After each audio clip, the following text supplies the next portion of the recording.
masalah ini jauh daripada selesai.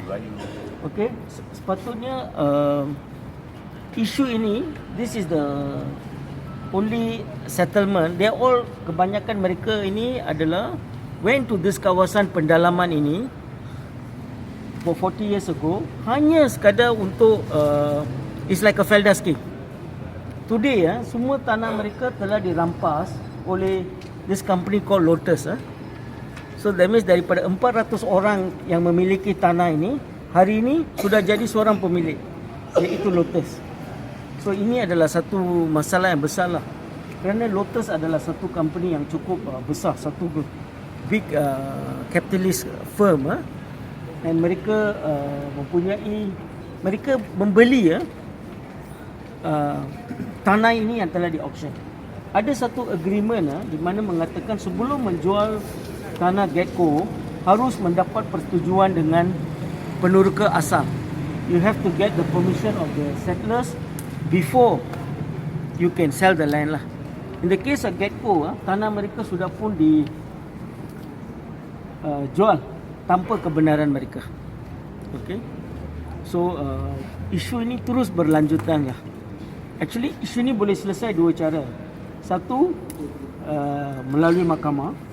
Satu lagi adalah Kerajaan Negeri Sembilan setuju dengan tuntutan asal lah bagi mereka semua 8 ekar tanah. So mereka boleh bercucuk tanam. Currently ada pokok getah they cannot tore because ada masalah injunction di mahkamah. So tak boleh buat. Pokok ada tak boleh tore. Tak ada tore pokok tak boleh dapat pendapatan. See, originally under the Getco scheme it was supposed to be sugarcane pada asalnya, and it was each of them were given 10 acres. 1 acre untuk tinggal, 10 acre untuk bercocok tanam. And the crop was sugarcane, tebu. But then this crop went into bankruptcy because they don't know how to manage tebu. Malaysia tak ada pengalaman besar-besaran tebu, so ada went on. So what happened was they replanted rubber. Mereka ambil balik 2 ekar daripada 10 ekar itu, 2 ekar diserah balik. So they get back 8 acres untuk ditanam dengan pokok getah. So there were lot of fight lah. Ada lebih 600 aduan polis. Saya ingat sekarang dah lebih. Berapa aduan polis? Lebih 600 police report was lodged by them because orang encroach, orang ceroboh tanah mereka until the injunction lah. So now both sides cannot do anything, is it? Because of the injunction. You see, last year we won the case. Last year it was a federal court decision, we won the case. Basically the federal court directed the High Court to retry the case because there was no trial.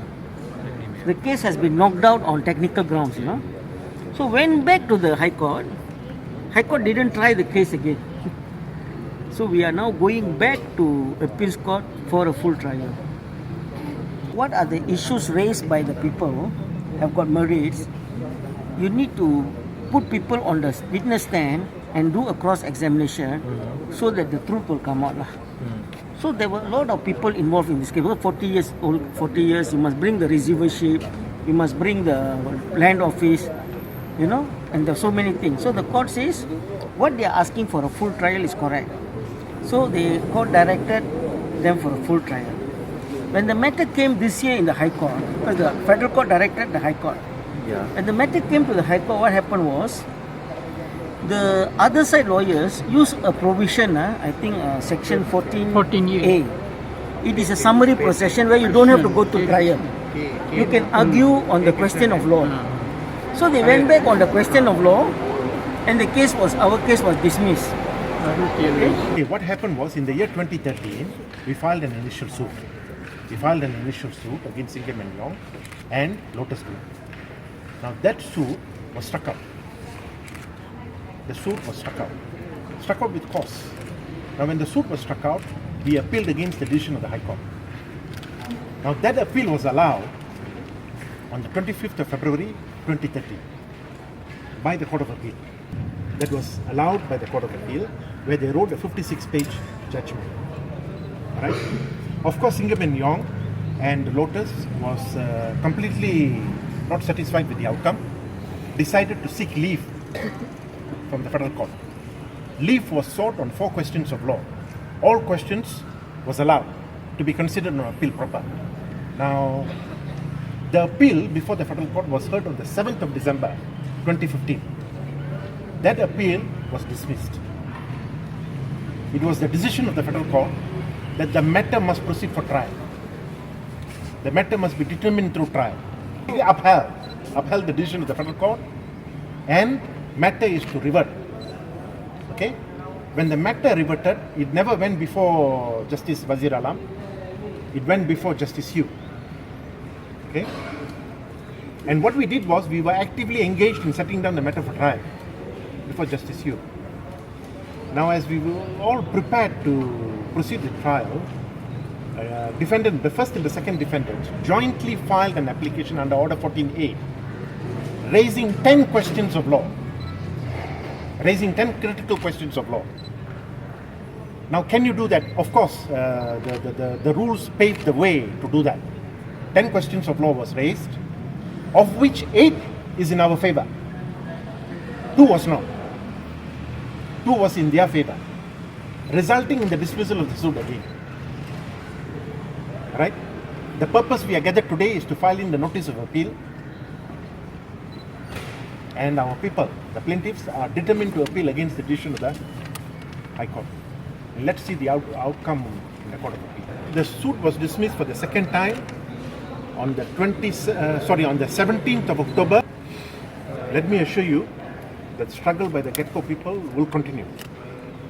Will continue until they claim their land and their rights on the land. We are determined to struggle, determined to continue the battle. Now, if you were to look at the decision, the written grounds written by the Court of Appeal in their grounds of judgment dated 25th of February 2014, you will find that many of the grounds now set out, grounds of appeal that has been set out in the notice of appeal, has been touched upon in the grounds of judgment.